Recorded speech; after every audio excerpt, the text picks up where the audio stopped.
Good evening, everyone, and welcome again.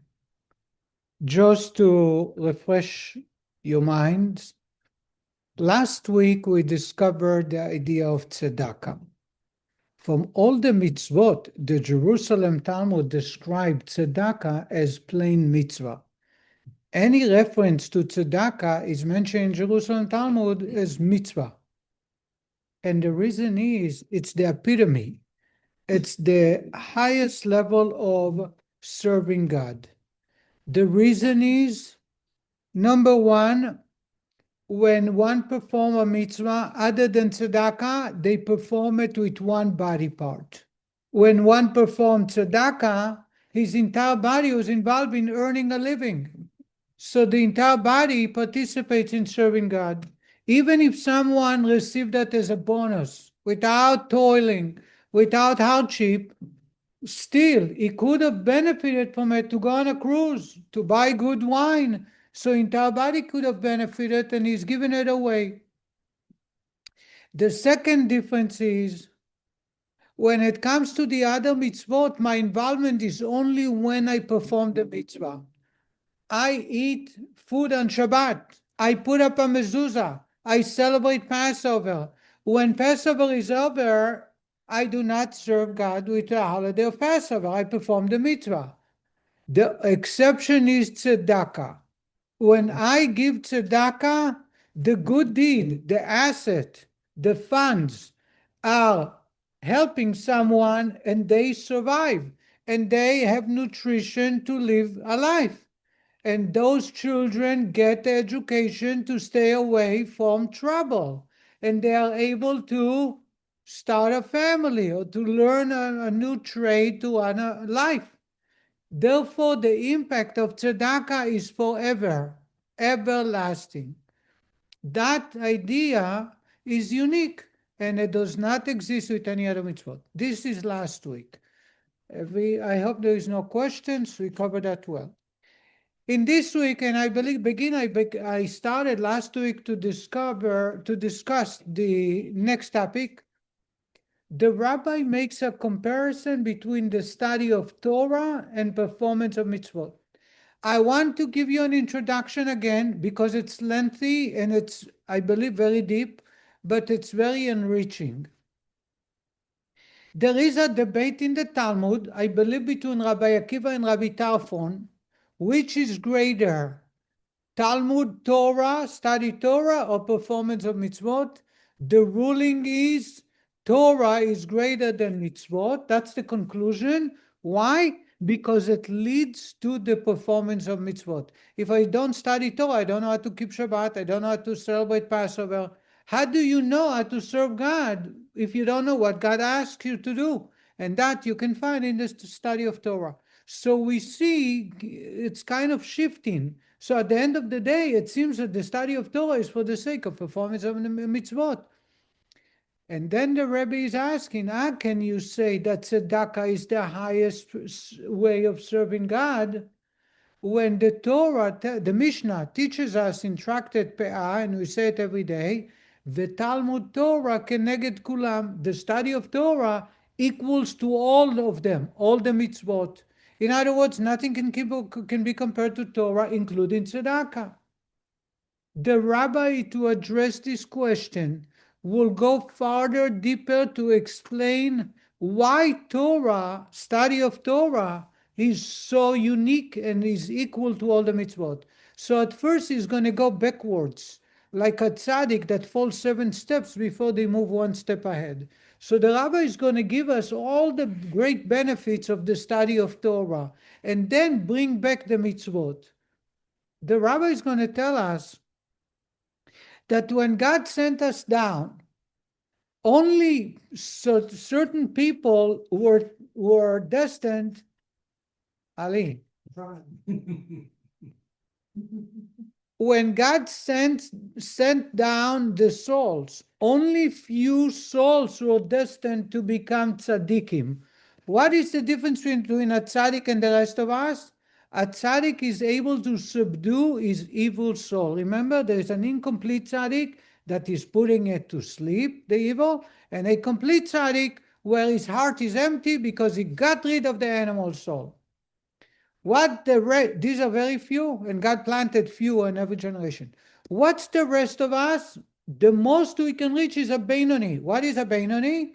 A Benoni is someone who does not commit a sin. Does he desire to sin? Of course. He has the lust and the challenge every time to get addicted to misbehaving. And he will not let go. The animal soul never lets go. The Benoni, as opposed to a wicked person, from a Tanya point of a wicked, is a Benoni does not allow himself to let the animal soul control my action, my garments, The garments are speech, thought, and action. Again, a Benoni, in his heart, he is burning fire to sin, to cheat, to lie, to speak in a disrespectful, to go and do the opposite of what God wants. Being a Benoni, which everyone can reach, is to be able to control it and says, no, this is not right. This is not going to pay well in the future. And the Rabbi gave us two, a long way that's a short way and a short way that's a long way. If anybody remember, how to control the heart. The brain, on the other hand, is not controlled by the evil soul for a Benoni. And this is the point the Rabbi is going to make. Torah study is in the power of intellect, in the head. The power of intellect, we have full control. And the reason the Rabbi is only touching upon it is the evil sources receive vitality, energy from a person's sin only through sins that come out of the heart, of emotions, desires. But intellect, the evil forces does not have a stronghold, and they are not able to control it much. In other words, I am able to control what I am thinking. I cannot control what I desire. If I walk by the street on Shabbat and I see someone stop by and says, come on, you want to ride? And I want to keep Shabbat. I want, my heart would say, come on, you never written on a Corvette. You have an opportunity. Just take the ride. The heart will always be awake. Unless the person is a tzaddik, he has no desire. Each one has their own challenges, but the heart will never stop lusting and yearning for disobeying God. The mind, on the other hand, says the Rebbe, is a whole different story. I can say to myself, this is not healthy for me, this is not right for me, and therefore I'm not going to think about that, or I'm not going to study this. I can have control over my mind. I want you to know this is such a powerful point that the Rabbi is making here. We are, so to say, stick to the line, to the topic the Rabbi is talking about, but it applies in our life. When someone says to me, I'm unable to control myself, I say to him, you can go and study Torah. Go and pick something to study that's good, that's positive. That you have no challenge over. There is no hardship. That's why the Talmud tells us, if someone is have a lust for misbehaving, run to yeshiva, run to the Beit Medrash, to your synagogue, open up a book and study. And one can ask, if I want to chase after breaking into a house, or I want to chase after lying to somebody, how will that stop me? And the answer is the intellect, all the faculties of my head are not run or are not fought by the evil forces as much as the heart. Did I make myself clear? So when you lust for something, you don't have to lust at the heart. Correct, 100%. And what happens if, by the way, the idea is to allow my mind to control my heart. That's the whole idea. And one can ask, if I have a challenge in my heart, how come I don't have a challenge in my mind? And the answer is no, you don't have a challenge in your mind, unless you convince your mind that you have a challenge. I need you to understand that. So the mind knows right from wrong. 100%.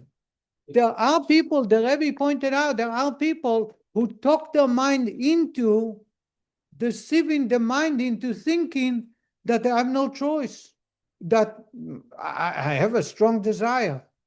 addiction, all of addiction on all forms.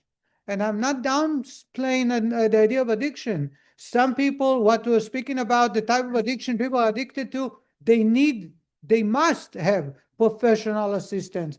They must have the community. They must have medical attention. There is no doubt. But we're talking about, in general, about people who do not face that challenge, which is a whole different level that needs to be discussed earlier on a different topic, discussion. But the idea of addiction is my heart lusts for something. The mind is always, I can control my mind. If I allow my mind to live freely, my mind knows full well what's right and wrong. How many times people say, I knew it was wrong. I knew it's not going to work out. By the way, the whole idea of Tanya is to allow my mind to control my heart, because the mind is not in charge. Are you okay? In other words, the whole fight in my life, if I'm not a tzaddik, the whole fight in my life is the heart, is the emotions, the desire that burns in the heart. My mind is connected to God and purity and holiness. And it applies to a Jew and a Gentile alike. All of us have the ability to allow my mind clearly to think. And by doing so, it's hard. People don't want to, because the evil is holding strong, the heart. But realize that the stronghold, the control that the evil soul is trying to control, does not apply to the mind. So therefore, just a minute, therefore, if I am facing a challenge, run to the house of study, open up a book and start studying. You will see suddenly that lust, that desire is gone.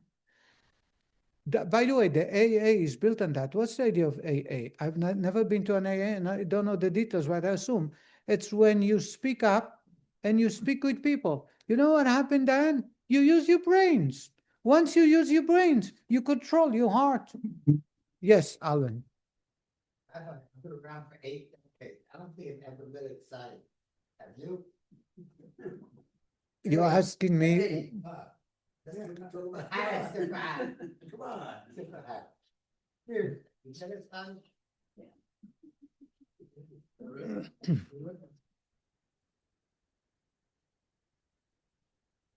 That's the first point the Rebbe is making. The study of Torah is purer than the actual mitzvot, because the evil is not holding on to the power of intellect. Therefore, I have the ability to connect to God much easier, much faster, and all the time. What happens if I sit now and study Torah? I'm connected to God. Performance of mitzvot is much more challenging. The second point the Rebbe is making is that the performance of mitzvot is done in the world of action. If I desire to do a mitzvah, if I'm your friend and you ask to borrow money and I say, I really, really want to help you, but let it stay in my thought or in my heart, you're going to laugh at me or at best or kick me in the face. If you're a true friend, you do it in action. Study of Torah is in the power of intellect. It's a greater, more powerful faculty of the human. And therefore, the binding with God through mitzvah is action. The binding with God through study of Torah is in the power of intellect, which is far greater. Did you understand that? And then the third part, the Rebbe says, and the Rebbe is going to talk about, when we study Torah, we do not grab one part of God, but the essence of God. Let me explain you. Every time I do a mitzvah, we studied before. It's one part, one body part. When I pray, it's my mouth. When I fix a mezuzah, it's my hand. When I eat matzah on Passover and bitter herb, it's my mouth. Every mitzvah is delegated to a body part. That body part, when we perform the mitzvah, He's connected to God. How many positive commandments we have? 248. How many positive body parts we have? 248. Each mitzvah corresponds to one body part. The study of Torah is unique, which binds not a component of godliness, but the essence of God. So when I study Torah, you know what happens? I bind myself in God wholly. There is no extension of God. There is no part of God. It's the whole of God. To illustrate it, there is, I would like to share a story. There is a Chabad Rebbe, the third Rebbe, the Tzemach Tzedek, who was the grandson of the Alter Rebbe, the writer of the Tanya. He raised him. His mother, the Rebbe's daughter, died at a young age, and he raised the child. The child was 5 years old. One day, his grandfather turned to him while they were playing. He turned to him and says, "Where is Zaidi? Where is Grandpa?" And the grandson pointed out, and he says, "Here." So he says, "Well, here, show me." So he touched his hand. And the Alter Rebbe, the Zaidi, says, "That's not Zaidi, that's his hand." So he touched the torso and says, That's my stomach." He touched his back. He said, "That's my back. It's not me." So he went and hid behind the door, 5 years old. He went behind the door and hid there. And then he shouted, "Zaidi!" And his grandfather got shocked. He says, "What?" He says, "That's where you are. Now I found it." The turning of his grandfather to his grandson is where he is. A body part, if I point to your finger, to your hand, to your face, it's only a part of you. This is represented through the mitzvot. The study of Torah, as the rabbi is going to talk about that and compare it to prayer, how do you call the Torah reader in the Torah on Shabbat? Baal Koreh. What is the word Koreh means? Reader? Not necessarily. Huh? Koreh is calling. To call somebody is likros b'shem. Kre'ei karati b'shem Betzalel ben Uri ben Chur. It's all over the Torah. The word Koreh is call, and Koreh is also read. They come from the same root. So how do you call the Torah reader? Baal Koreh, the man who is calling God.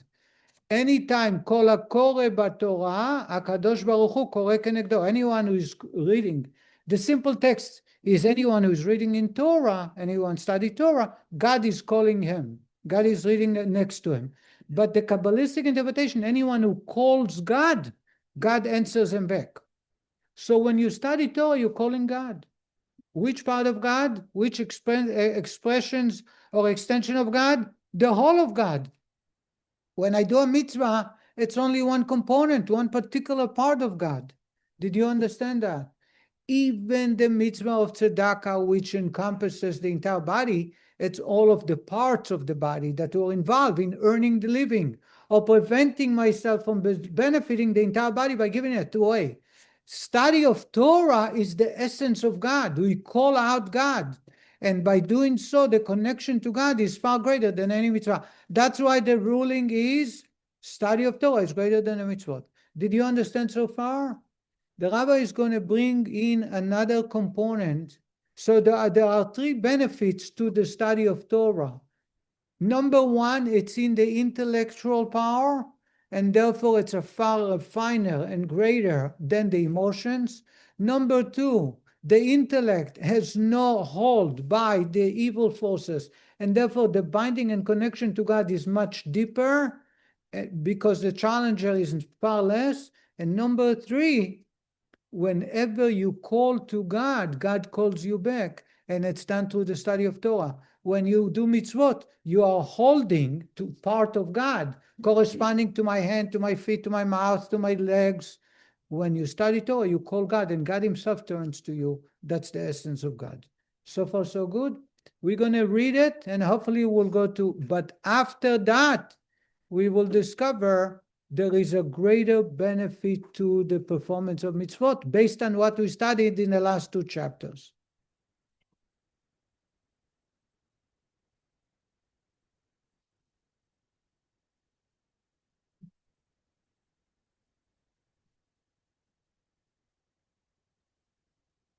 Silly question.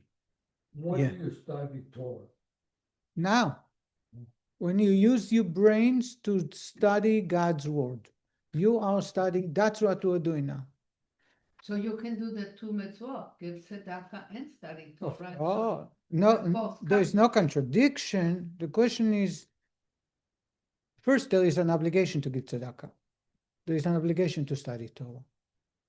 The question is, when you can do both, where you should devote the time for. Adam, as the rabbi is going, we're going to settle down this dilemma soon. Here is the rabbi. We are on page 517 in Lessons of Tanya. We see at any rate that charity is superior to all the mitzvot, including Torah study. But here one may object. Here is the Rebbe's objection first, before we address and settle it. As for the statement of our rabbis, the Torah study outweighed all other mitzvot, including charity. How can this be reconciled with what was said above? How can you tell me that tzedakah is all equal and it's greater than all? We say in the Mishnah that Torah supersedes all the mitzvot. Says the Rebbe, this is because the study of Torah employs speech and thought, which are the inner garments of the vital soul. Unlike action, which is external, thus only Torah study and not other mitzvot can suffuse the inner garments of the soul with the light of Torah. So that's first. When you study Torah, you connect the inner components of the soul as opposed to the external components which involve action. Furthermore, the very substance and essence of the intellectual faculties of Chabad, Chokhmah Bina Dat, of the Klipat Noga in the vital soul, are actually absorbed into holiness when one studies Torah with concentration and intelligence.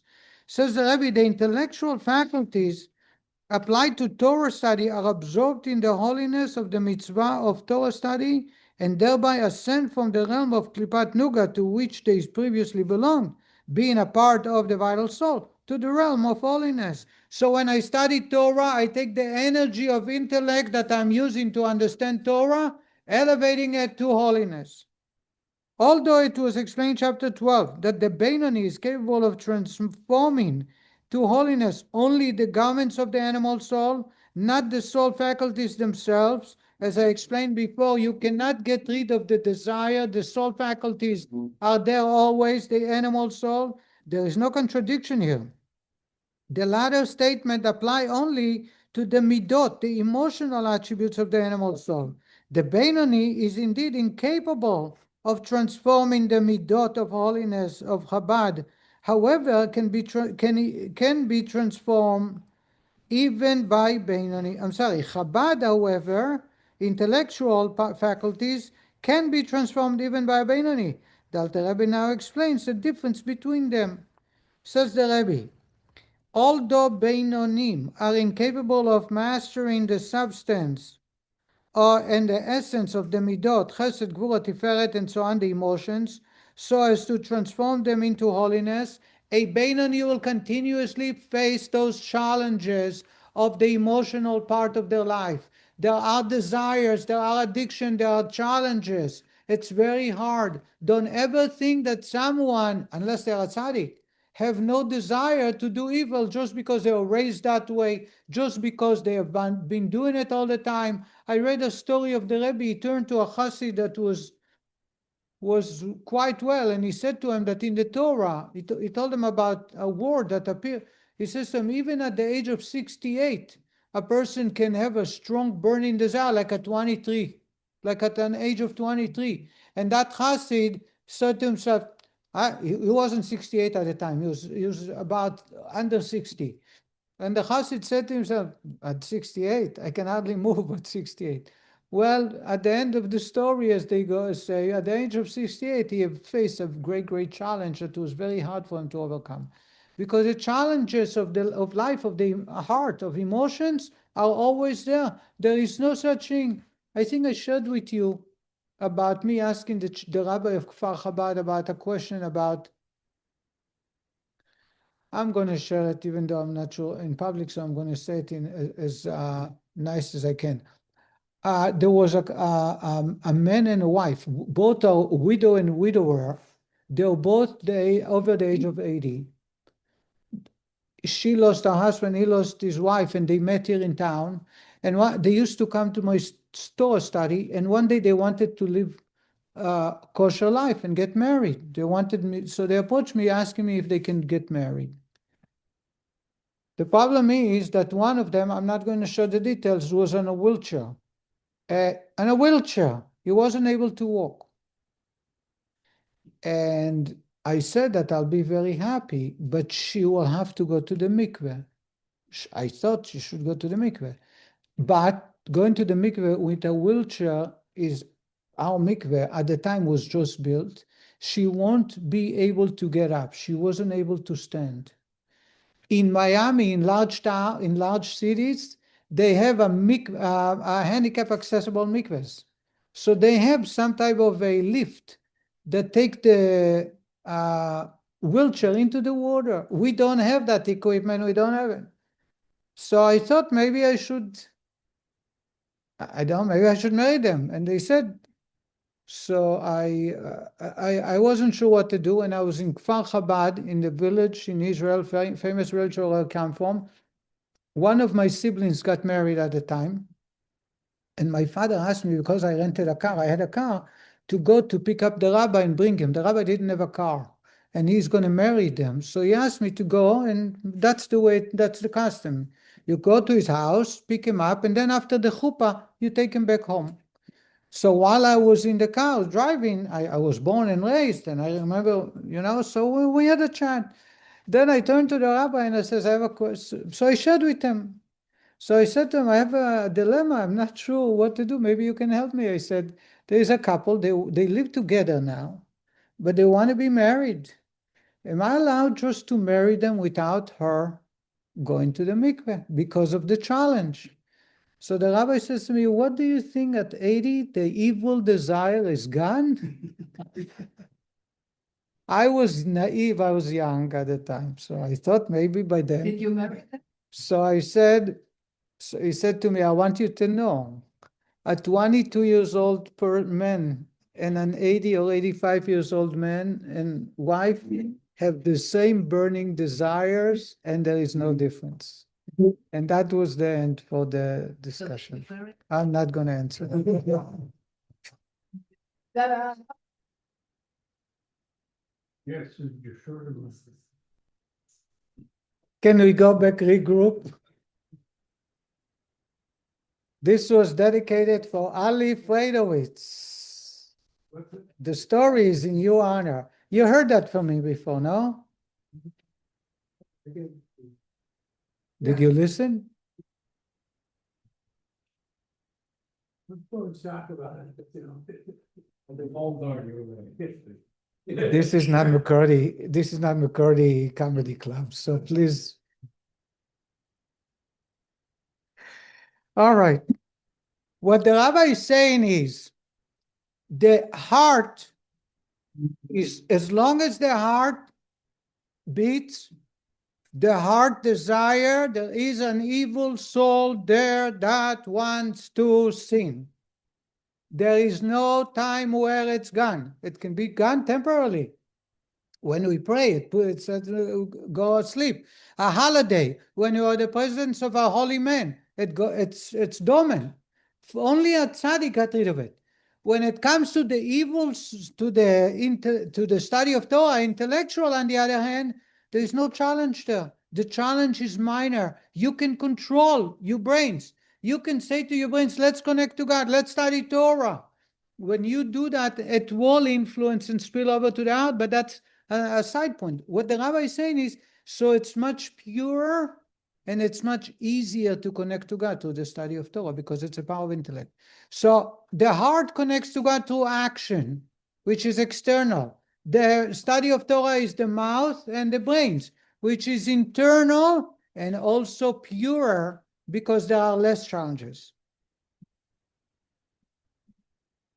The rabbi, although Beinonim are incapable, we are reading towards the end of 518. Although Beinonim are incapable of mastering the substance and essence of the Midot, Chesed, Gvura, and Tiferet, and so on, so as to transform them into holiness, this is because the evil of Klippa is stronger in the Midot, in the heart and the emotion, than in Chabad, than in the brains. The intellectual faculties, since on that level of Midot and the emotions, they, the Klipot, draw more vitality from holiness than they do on the level of Chabad, of the intellect, as is known to the students of the Kabbalah. The shattering of the vessels, if anybody is familiar with the walls of chaos, that the vessels were unable to contain the lights and the walls became destroyed and all the light fell down to this universe.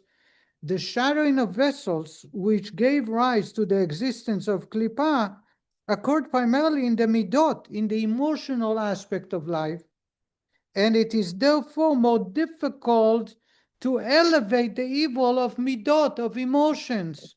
The evil of Chabad, however, can be transformed to good through intensive Torah study.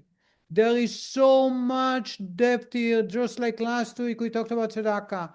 I want to share with you a few examples. In education primarily raising children, but it applies also a rabbi teaching his members. When the parents are involved in teaching their children, not just telling them do so, or that's the right thing, or we don't do that, but spend time teaching them, explaining them why, explaining them where it comes from, it will have an impact on the children and will change them, as opposed to just tell them what to do and not to do. You know why? Because when you involve them on the intellectual level, the challenges are far less. The evil is there, but it can be changed, it can be transformed. Because in Shvirat HaKelim, the broken vessels, the shadowing of the vessels, the Klippa, the evil fell into the emotions, the seven, that's why there are 7 worlds, 7 days to the universe, not 10. The first 3 are pure, are clean, and therefore it's much easier. So if I spend time with you explaining and going deeper on the intellectual level, there is a greater impact on you. You will have to make a choice. Should I still, shouldn't I not? Should I keep kosher, should I not? That's your choice. Some people keep on the right track, some people not always, some people never.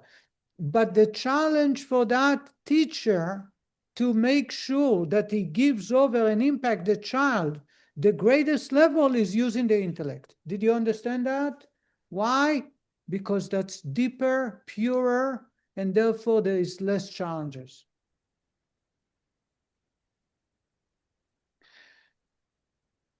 Herman Wouk. Anybody heard of Herman Wouk? Author, very famous. I met him in Palm Springs, California. He used to have a summer home, and he would come to Chabad. He loved Chabad. He had been to the Rebbe, and he was a speaker at many Chabad functions, many stories. The following story I just read a couple of months ago, that he shared with the rabbis, Chabad rabbis, that he had a discussion with the Rebbe. He used to speak to the Rebbe privately. And being he's an influential person, the Rebbe had many conversations with him. One time he told the Rebbe that he has no faith in American Jewry because they are detached from tradition. They are not connected as much as Jews from Europe. He didn't know Israeli Jews, but he knew in Europe the connection was much greater. Here, we let go. And as generations trickle down, there is less and less. And he says the Rebbe was quite the opposite. The Rebbe felt that the American Jewry are much, much greater than the previous generations. And this is a statement he says verbatim from the Rebbe. The Rebbe says to him, American people, and it applies to all men in America. American people, you cannot tell them what to do. But, I'm sorry, American people, you cannot tell them to do anything, but you can teach them to do everything. The difference between, and I see it in Israel as a contrast, American people, you cannot tell them what to do because freedom is the greatest blessing that we have. How can you tell me if I'm wrong? How can you tell me to do it differently? You will never be able to. But if you teach them, they will be so willing to learn. You can teach them to do anything.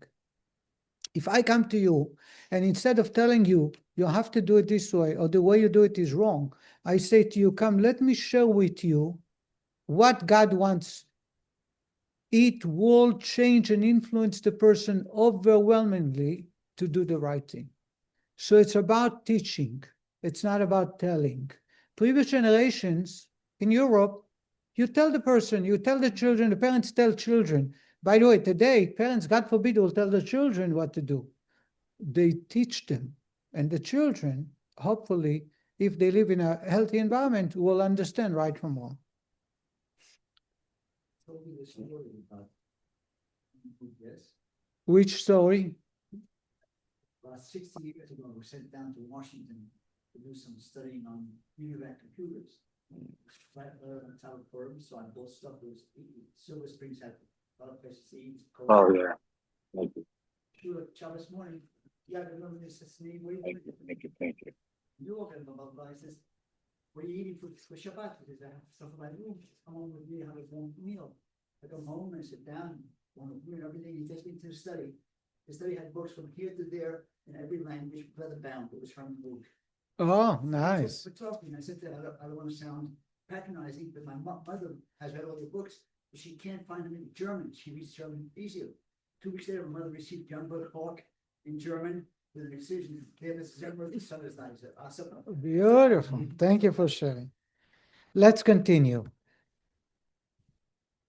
We are on top of page 519. Thus, we have two reasons. The rabbi is going to go to the third one soon.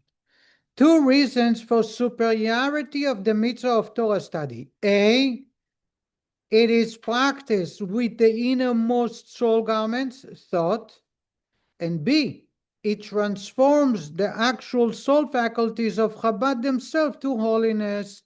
When I do a mitzvah from the heart, I eat matzah, I pray to God, it is temporary, because as soon as I'm done, my evil desire burns to sin. When I study Torah, I convert my intellect powers into holiness, and it's a complete, full cycle change. And in addition, this one is internal. Intellect is higher than action. Yes. But when you stop, then your evil. The holiness in your brains permeate your brain and makes it holy. That's the difference. In the heart, when I gave you tzedakah, a poor man knocks on the door and asks for help. Someone asked me to take him home, and I did the mitzvah. I will have a challenge giving tzedakah or doing that same favor over and over. If I have a desire, a burning desire to non-kosher food, I said to myself, let's do what's right. The next week, next Shabbat, I'll have the same desire. Maybe weekend, so I'll have a desire for something else. The heart will not purify. When I study Torah, I actually physically change the mind, make it pure. Did you understand that? Does it have an effect on the emotions? Now, no question.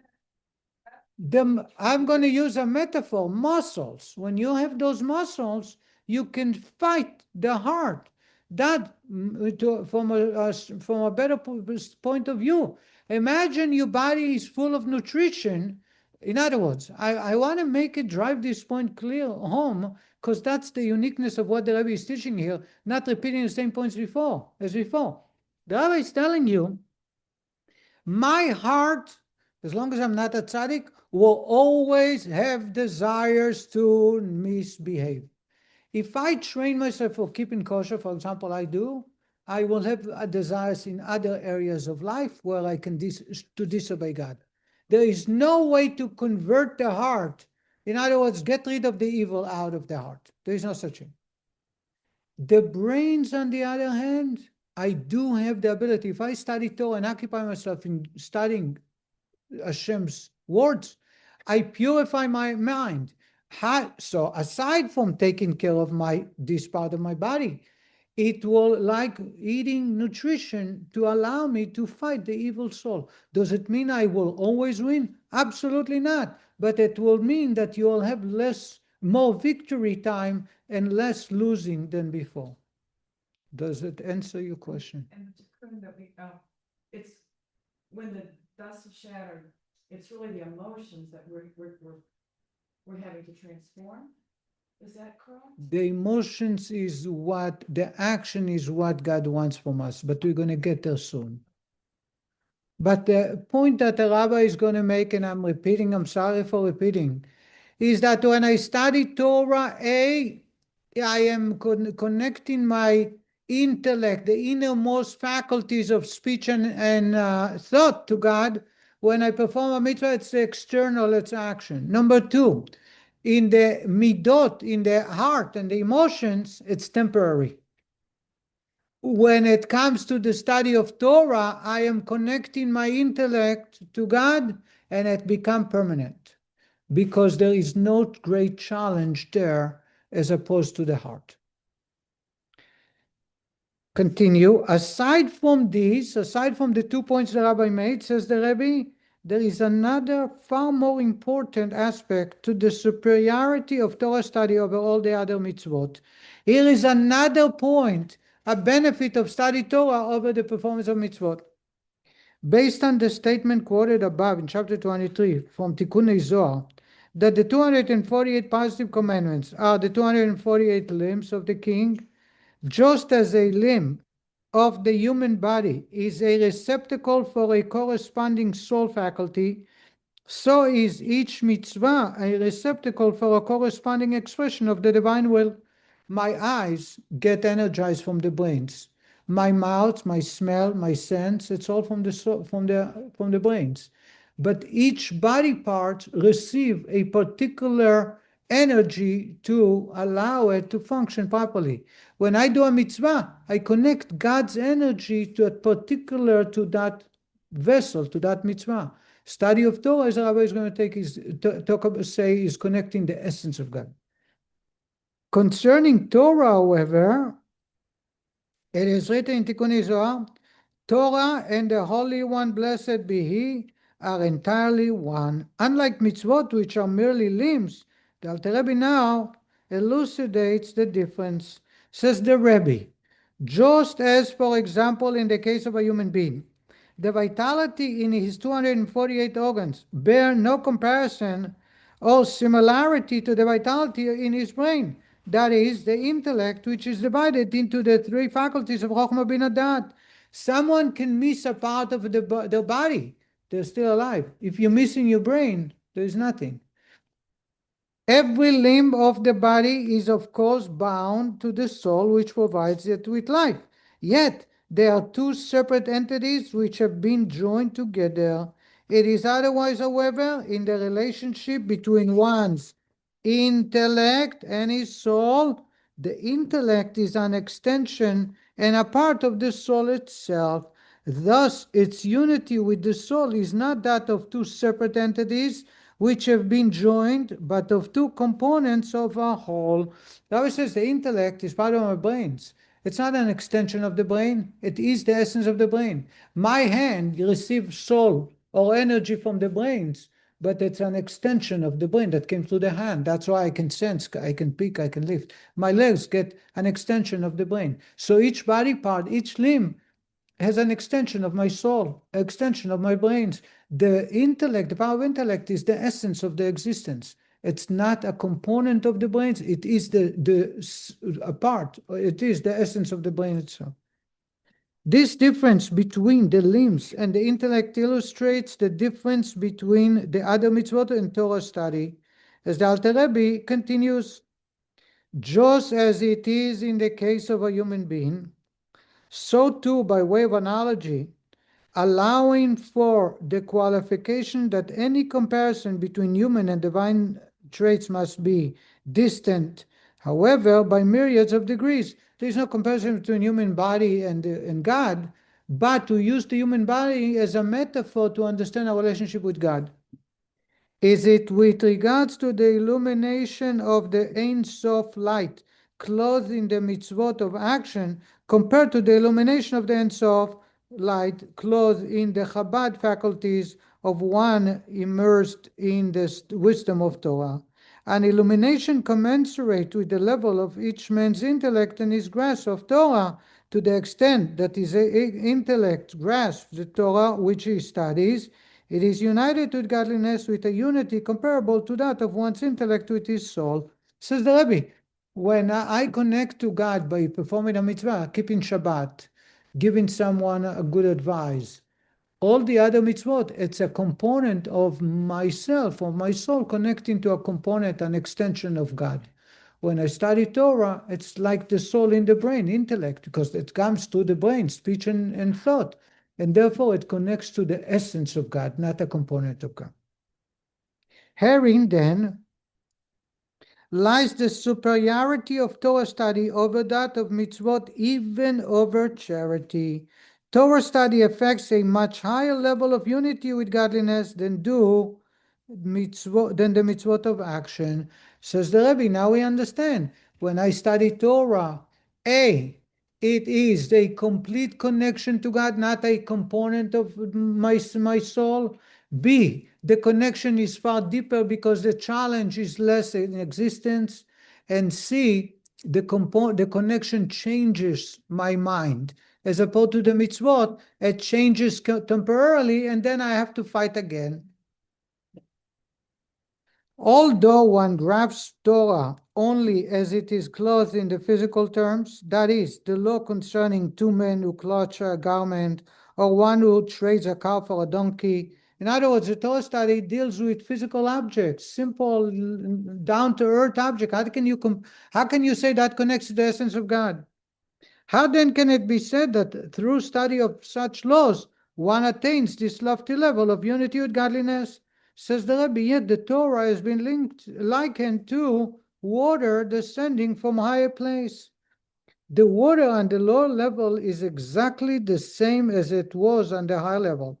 Similarly, the laws of Torah, although they have descended to deal with ordinary physical situations, still consist of God's will and wisdom. Thus, in studying Torah, one is united with God's will and wisdom, and thereby with God himself, as explained above. All I want to add to that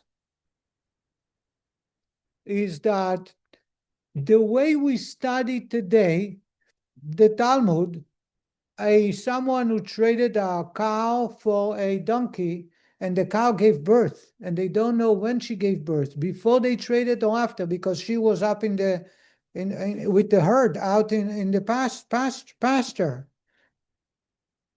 The spiritual study up in the heaven, they have no physical cows, they have no physical donkeys. Kabbalah tells us that it corresponds to a spiritual understanding, and we have examples to some parts of the Talmud how it's studied in spiritual realms. In other words, unlike math or algebra or history or language, which are specific topics, specific ideas that you need to learn the principles, and then you are discovering it. In the study of Torah, once you discover one level, you can go far deeper. Or when you move to another realm, you can discover the whole Torah on a different level. That's why, by the way, the Torah has no cantillation, no commas, no periods, no question, no punctuation. Why there's no punctuation? Because the Torah is called God's names, and therefore it can be changed. They go up to heaven, they read the Torah totally different. They make words that are different than the way the words we are. And there are some examples where you can see it. There are some examples where we see that a bunch of words, if you break the letters in order, but you break them differently, it reads a whole different text. There is no other there is no other written book or something that's similar. Says the Rebbe, water like to descend to the lowest level, but they are the same water. They might be even murky, but with a little filtration, you get the same purity as the water from top of the mountains of the Alps. Says the Rebbe, the Torah is pure, is compared to water, because it descends, it goes down to the lowest level possible. So in this level, we will not be able to grasp the Torah without tools or brains, unless it came through a physical object dealing with cows and donkeys, and two people are fighting over a garment. They are both holding the talis, the pair of pants, and one says, I found it first, the other says, I found it first, and they are going to court to decide what to do. What's the rule if both of them are holding a piece of garments? What do? Anybody know the law? Cut it in half. Split it in half. So in spirituality, the Gemara, the Kabbalah teaches us, it's talking about two souls are holding on to another soul. One says, I am credited for its garments to become pure. I train him, I convinced him, I taught him, I made him where he is. And the other says, no, it's me. They're both holding a garment, the garment of another soul, and they're fighting over who gets the credit for the garment of their third soul. And the rule is splitting, you cut it in half. So that's a spiritual, because up there is no garments, they don't have physical garments, but they have souls and the faculties of the soul, the garments of the soul, thought, speech, and action still exist there. It's an example as the Kabbalah teaches us converting the ideas that we study in Talmud and Torah here. Up in heaven, they read the same text, but it means totally different things. We're going back, says the Rebbe, the essence of God is in the Torah. And therefore, the connection to the study of Torah is mentioned above, and I'm not going to repeat it, is far greater than any one of the mitzvot. However, nevertheless, I'm going to finish, don't worry. Notwithstanding the superior level of unity with godliness attained only by Torah, our sages have said, the essential thing is not study, but deed. It is also written, this day, that is during our life in this world, the all-important thing is to do them, the mitzvot. And the halacha rules that one must interrupt Torah study to perform a mitzvah of action when it cannot be fulfilled by others. The Rebbe says, I don't understand. The ruling is, if there is a mitzvah that no one else can perform, I have to study Torah, I have to stop studying and perform the mitzvah. But if I am taking a vacation, I'm on a cruise and someone asks me to do a mitzvah, of course, do the mitzvah. But I studied Torah. We just studied that studying Torah is the greatest connection to God. How is it possible that I have to interrupt and perform the mitzvah if nobody else can do it? And that's when the rabbi is going to go into the idea of this power of a mitzvah. So again, if you're dealing with connection to God, no doubt the study of Torah connects us to God to a far greater level on every aspect you can imagine than any other mitzvah. But as the rabbi, I'm showing you the introduction, next lesson, the rabbi is going to tell us that God has put us here for a purpose. And the purpose is, as Linda alluded to, action. And action cannot be performed through Torah, only through good deeds. And even though it's the greatest challenge, because the evil, the klipa, is holding on, God has created this universe of action because that's where we can express our love and connection to God. And study of Torah is very important. It supersedes all of the mitzvot, but you're not serving God. If you put yourself aside and your ego and what's in it for me, you will connect to God through the performance of mitzvot, because action supersedes all the mitzvot. Yes, Dick. You have a question? Okay. So we would conclude here, and God willing, next week continue. I'd like to go back down to comment. Yes. Commentary.